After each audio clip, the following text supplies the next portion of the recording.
Lord, just pray that folks are going to be able to stay warm this coming weekend. It's supposed to get cold. And just wrap your arms around us and warm us up. Lord, so we just pray for this meeting tonight. And just pray that you give us the wisdom to make the right decisions for the city of Monroe. Lord, just bless this meeting in your name. Amen. Let the record reflect all council members present. I need an approval of the agenda, adding one item. First of all, I need a motion to add an item under new business.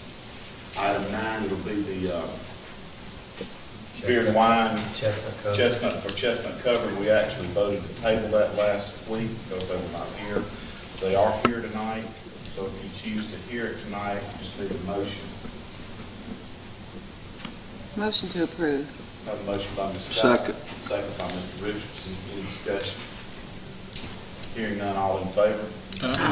Any opposed? Okay, we will add item 9, beer and wine for chestnut cover under new business.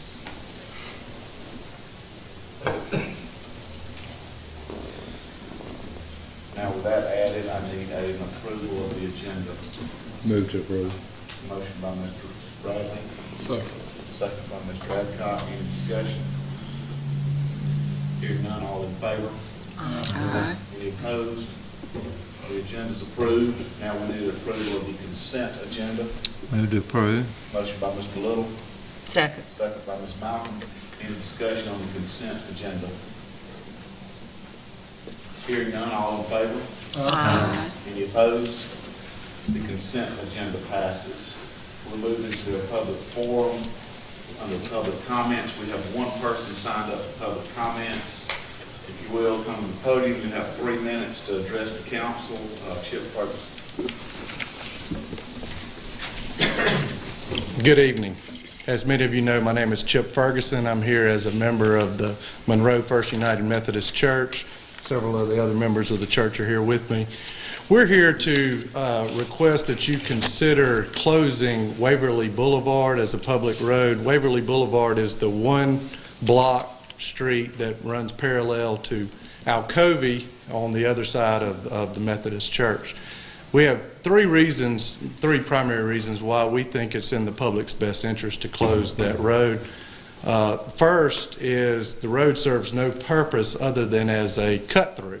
The Methodist Church owns both sides of the road, so the only usefulness of the road is for a cut-through, so we don't see that it makes any sense as for public funds to be spent maintaining a road that serves no purpose other than as the cut-through.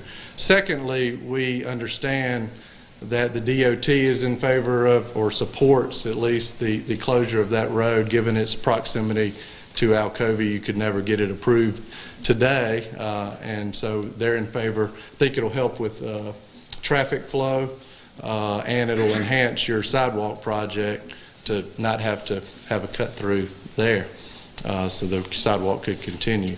And finally, and most importantly, we think the road needs to be closed because it's dangerous. All of us here have personally seen, we've heard countless stories of people almost getting hit there. As a cut-through, people drive down that road very fast. The entrance to the Methodist Church's day school is there, and we have a playground right across that street that a lot of parents won't even let their kids play on because they're scared of their kid crossing that street. And frankly, we wanted it off of our conscience that we wanted to ask y'all to close it, because we don't think it's a matter of if there's an accident out there, it's a matter of when. And we think it can be prevented in advance by just closing the road that serves no real purpose anyway. So that's what we're asking y'all to consider, and hope you will do so. And that's all we have.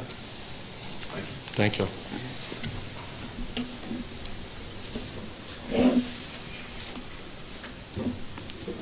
see. Okay, we'll move into new business. Resolution for the Bank of America purchasing cards.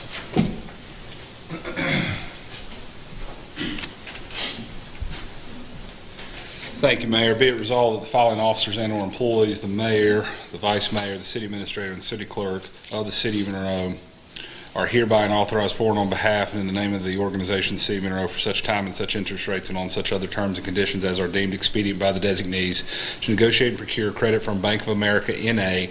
on Visa purchasing cards, to designate the officers or employees to receive such purchasing cards, and to execute the application, provide any other documents or information required by Bank of America as a requirement of issuing such purchasing cards.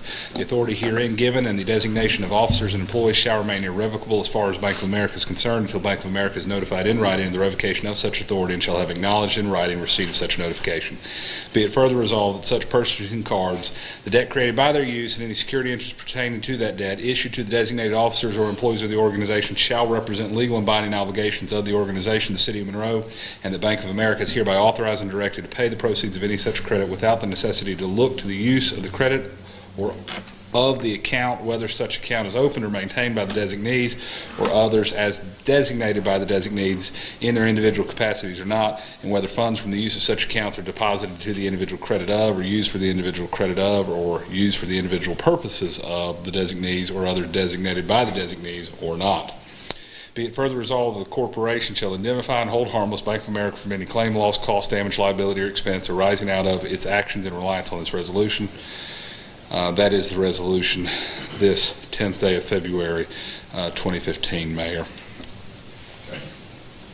Any questions, comments on this resolution? Okay, entertain a motion. Motion to approve. Motion by Ms. Mountain, Second. second by Mr. Purvis. All in favor? Any opposed? That passes. Item number 2 is the resolution for the CDBG 2015. Thank you, Mayor. This is resolution. I'm sorry. Go ahead. Mr. Mayor, before Paul reads that, I have to disclose I own property in the city's 2015 CDBG target area.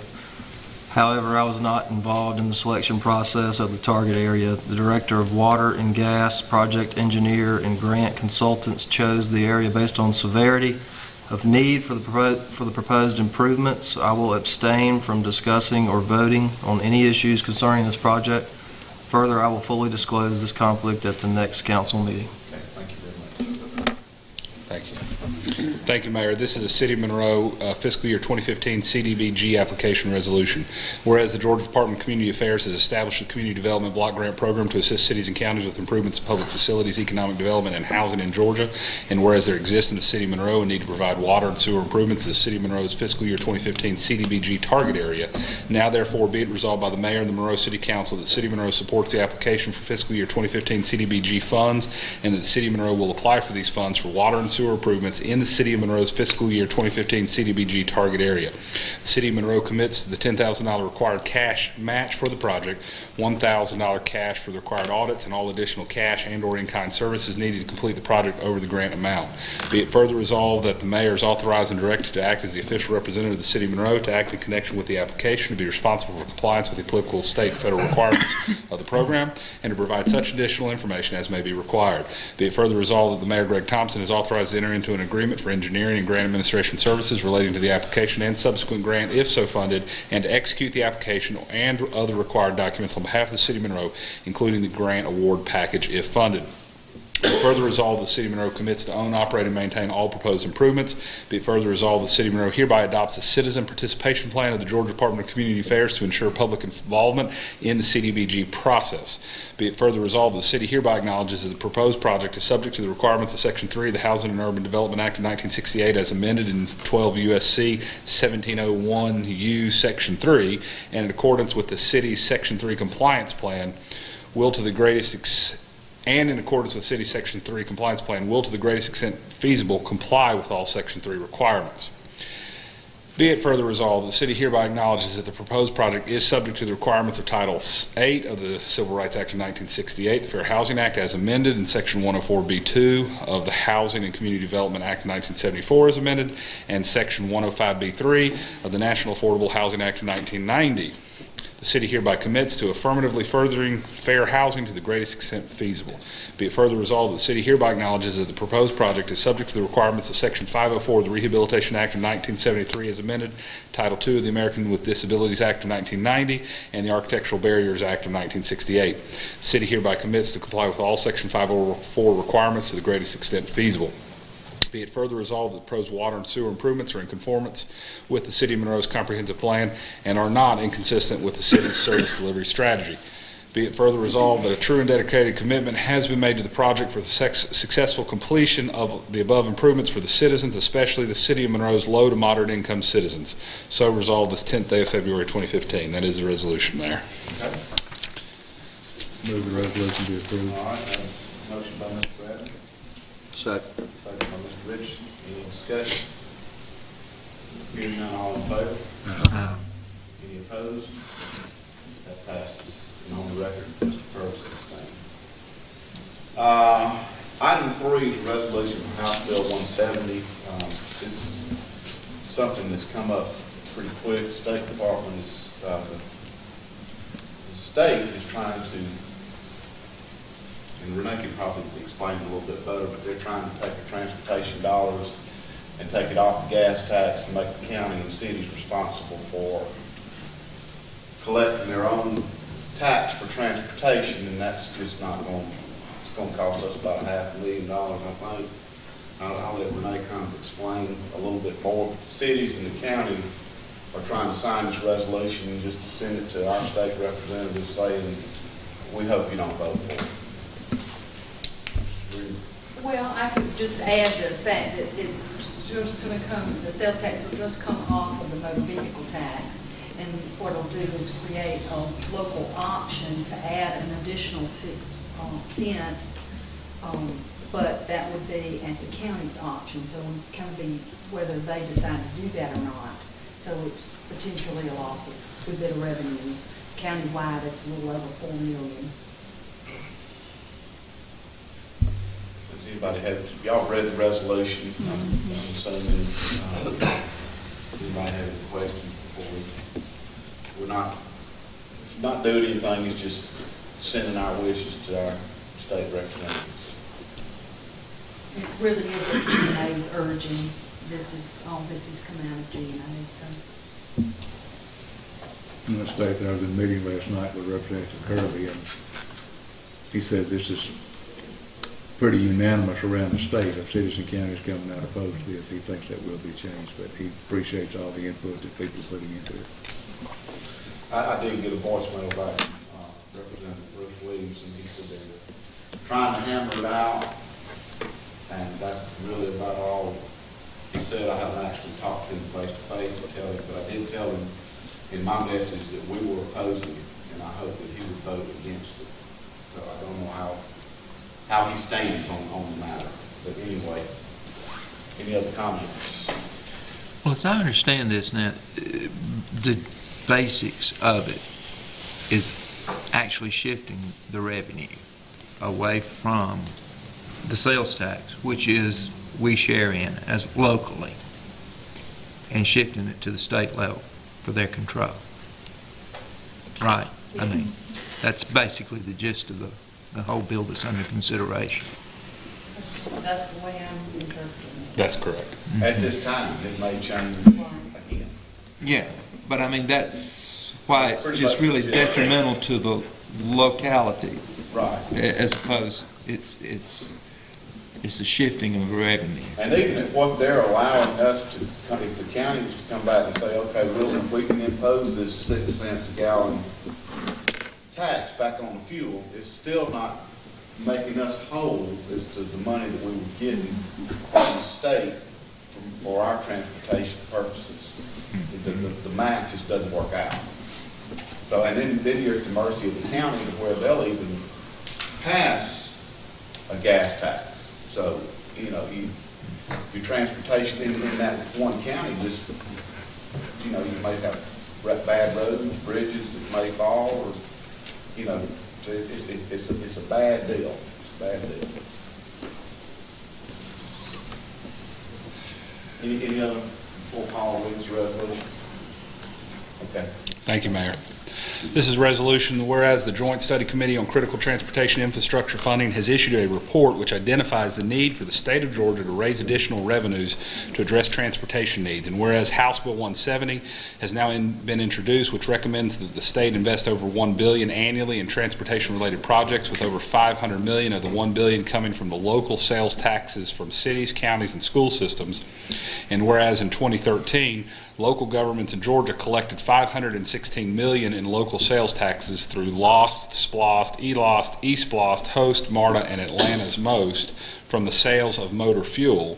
And whereas if motor fuel is removed or exempted from local sales taxes, it is estimated that the local governments in Walton County alone could lose approximately $4,087,886 annually, or the equivalent of over 3.1 mills of property tax.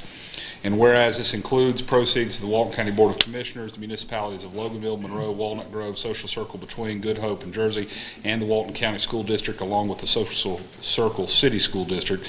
And whereas in 2013, the total amount of SPLOST funds spent statewide on transportation was $746 million.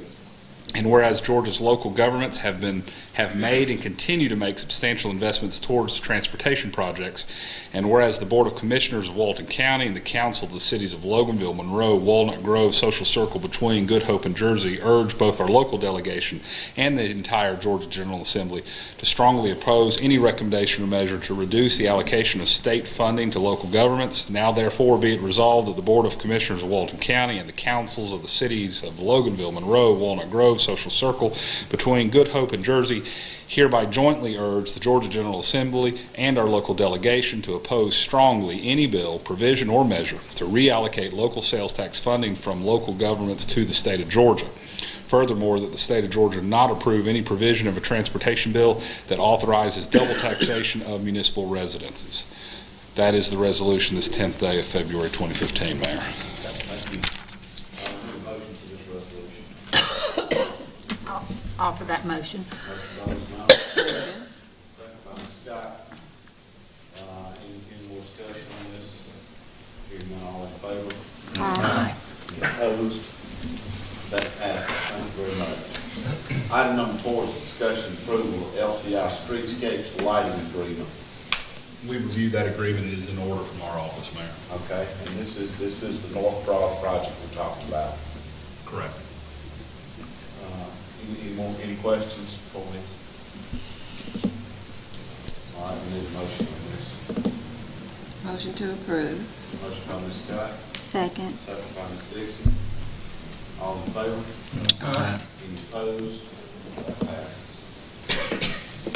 Item number 5 is appointment of the tree board. We need to take these one at a time, and we'll do it all together. I would think, since the mayor appoints with the council ratifying, couldn't he? Correct. just do They could be it taken as a as group? They could be taken as one. It's ratification of the entire list. If any, and if that vote fails, then you can take it one by one. Okay, I will read the names of the tree board. Jeremiah Still and Brian Thompson are our liaisons, and they will be on the board to vote. Carol Bradley, Steve Brown, Krista Carroll, Susan Pelham, and Susan Brown. Mr. Mayor, since one of these is a relative of mine, I will recuse myself from voting. Okay, thank you, Mr. Davis. These are my appointments. I need a motion. So moved. I have a motion by Ms. Dixon. Second by Mr. Adcock. Any discussion? Hearing none, all in favor? Aye. Any opposed? That passes. Number 6, we need an appointment for the Historic Preservation Commission. Mr. Mayor, I'd like to make that appointment, make the recommendation from Mr. James Woodall. Mr. Woodall lives on Church Street, has renovated one of the older homes there and done it in connection with all the historical manners of doing things. He's a very concerned citizen on keeping things historically accurate and preservation. He also owns a business in Monroe, Davis Street Antiques, and is active in the community. So I'd like to recommend Mr. Woodall be appointed. We have a motion from Mr. James Woodall to be on the Historic Preservation Commission. Do I hear a second? Second. Second by Mr. Little, any discussion? Hearing none, all in favor? Any opposed? That passes. Item number 7 is the approval of the Main Street Memorandum of Understanding. Who's going to take that? Well, Oh, this is just the signature, oh, that's right. We sign this every year, okay? So I need a motion so I can sign it. I'll make that motion. You've reviewed it, okay. And Sadie, you just want to give us about a 15-second clip just to make sure everybody understands what I'm signing? yes. Thank you. This is from DCA, and it's the Memorandum of Understanding between cities and the Main Street Program. So what it outlines is the expectations of the city to fund the staffing and oversee that the staff person is actually fulfilling the role of a Main Street director. It includes training obligations, have to report to DCA, the progress in downtown district, and then it also outlines what DCA agrees to do in support of the Main Street Program. Any questions? Need a motion. So moved. Mr. Bradley. Second. Second, Mr. Burks, all in discussion. All in favor? Any opposed? That passes. Item number 8 is approval of the DDA intergovernmental agreement. I'll be happy to take it. Thank you. Mayor and council, as you know, the historic City Hall building has been, over the last several years, operated essentially by the DDA, renting it out for various entities. And in working on a new lease for the Monroe Cultural and Heritage Museum, it came to our attention that that agreement between the City of Monroe and the DDA had expired by its terms. And so we need to get that renewed. This is a duplicate, if you will, of the memorandum of the intergovernmental agreement that we entered into in 2008. The terms are all the exact same. As you may or may not know, I know Mr. Bradley is aware, is that the Monroe Museum has been working hard with Sadie and the DDA Main Street team to get the historic City Hall space for that museum, and this came up in the midst of that. And so it's our recommendation that we re-up this intergovernmental agreement between the City of Monroe and the DDA. That gives them, that board, the authority to enter into those lease agreements. And it is expected that at Thursday's DDA meeting, if you so approve this, they will ratify this intergovernmental agreement, and it's expected that they'll proceed forward with a lease for the Monroe Museum for a portion of that first floor. So I'll be happy to answer any questions, but this is the exact same agreement as we entered into in 2008, which was shortly before we did the AIG rental of that large portion of that first floor. Exact same terms, and it is set to expire at the same time as the Monroe Museum lease, which is December 31, 2017. Of course, we can revisit it for a renewal at that time if appropriate. I'll be happy to answer any questions. Okay, no questions? Okay, we need a motion with one change, and Mr. Bradley's already brought this to the attention of Renee. We need to take Julian Jackson's name off of that. We saw that late in the day. All right, good deal. All right, now that we got that taken care of, need a motion. I'll make the motion. Motion by To Mr. approve. Second. Bradley, second by Ms. Malcolm. Any further discussion? Hearing none, all in favor? Any opposed? That passes. Item number 9 is the Chestnut Covered Beer and Wine. That application's in order, Mayor. Okay, and the store owner's here. Okay. That's before council now. Move to approve. Motion by Ms. Scott to approve. Second. Second by Mr. Adcock. Any discussion? Hearing none, all in favor? Aye. Any opposed? That passes. This will conclude our regular meeting. We need a motion to adjourn to executive session. So moved. Motion by Ms. Scott. Second. Second by Mr. Adcock. All in favor? Aye. Any opposed? That passes. Meeting adjourned. Take about a 2-minute break to clear the room and we'll go into executive session.